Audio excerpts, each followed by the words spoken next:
Hello. It's been a little while, but it's time to talk about Dekker being announced and reworked, and Howitzer getting tweaks to his kit.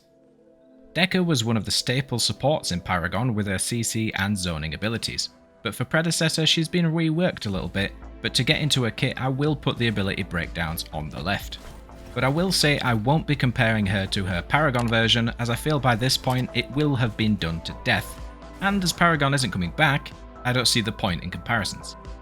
So, Dekker's passive is Rocket Boots, where she gets a little hop for jumping in midair. Any ability cast will reduce the cooldown of this by 3 seconds. Her Q is Photon Disruptor, which we got shown in the original teaser for her, sending a drone forward to blast people in the way, dealing magic damage and slowing anyone hit by 20% for 1.5 seconds. Her E is Containment Fence, which is basically a pain prison for anyone caught in it for the duration, which also scales in duration per level of the ability. Dekker's ult ability is Stasis Bomb, dealing magical damage and also stunning in a small radius, but the duration of the stun will increase based on the distance travelled by the bomb. Finally, her ultimate is Ion Strike, summoning a bot to strike the target location for magical damage as well as slowing targets by 50% for 1.5 seconds. Targets in the middle of it will be stunned for that duration instead. After looking through a kit and reading about it, I wanted to give my first impression on it. Passive and Stasis Bomb seem fine to me. The passive actually does sound like a fun mechanic to allow her some room to make plays with the verticality. And the Stun Bomb means she has some wiggle room to get a stun at a distance.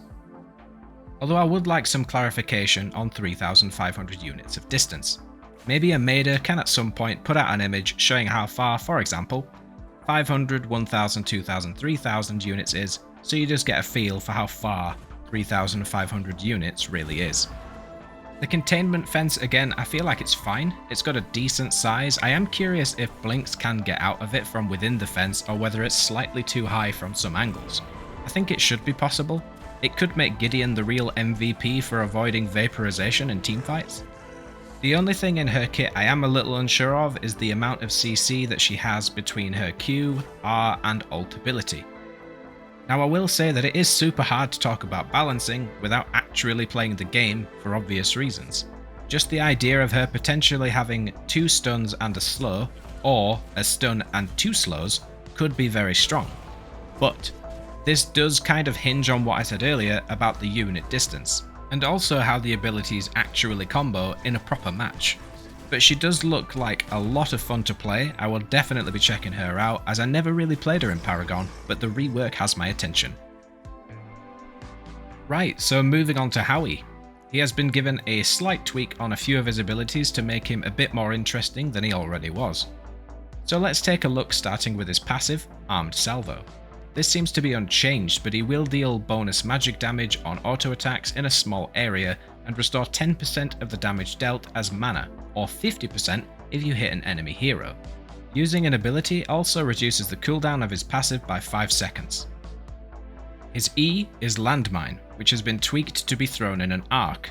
Pop down a landmine and use it to bounce his enemies away or towards you. It deals magical damage and can also be activated early by pressing E again. Howitzer's Q is the R2000 missile. It seems to be unchanged, firing a missile that will detonate on impact, dealing magical damage in an area. The ult ability is his Slow Grenade. This will now fire a slow grenade which will release proximity mines in an AoE, and when enemies touch them, they will detonate, applying a 15% slow that will scale up to 35% at max level that lasts 1 second and dealing magical damage. If an enemy walks into additional mines, it will reapply the slow. Howitzer's ultimate is Make It Rain.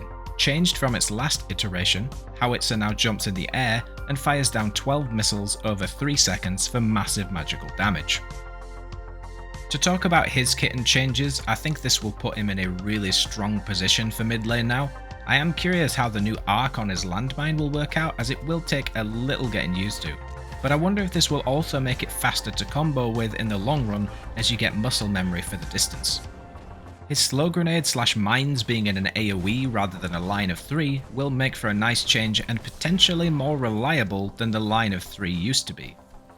Plus, the change to his ultimate will make him more difficult to approach, as you never know when he might decide to melt your face off. His ultimate from the last test was quite fun, as you could zoom around in the sky for quite a while, but I will be interested to see what kind of damage output you now get with this change when you get some items on him, as it looks like now he's more of a burst mage than someone who chips away at you, which is more how he felt in the last test to me.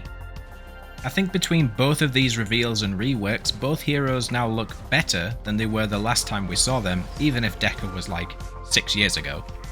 Let me know what you think of them both with these teasers. With only a few months left of 2022, we might be closer than we think to a release date, and hopefully before long, we will all be able to see how these changes pan out in gameplay. As usual, all my links will be in the comments and description, and I will see you for the next video.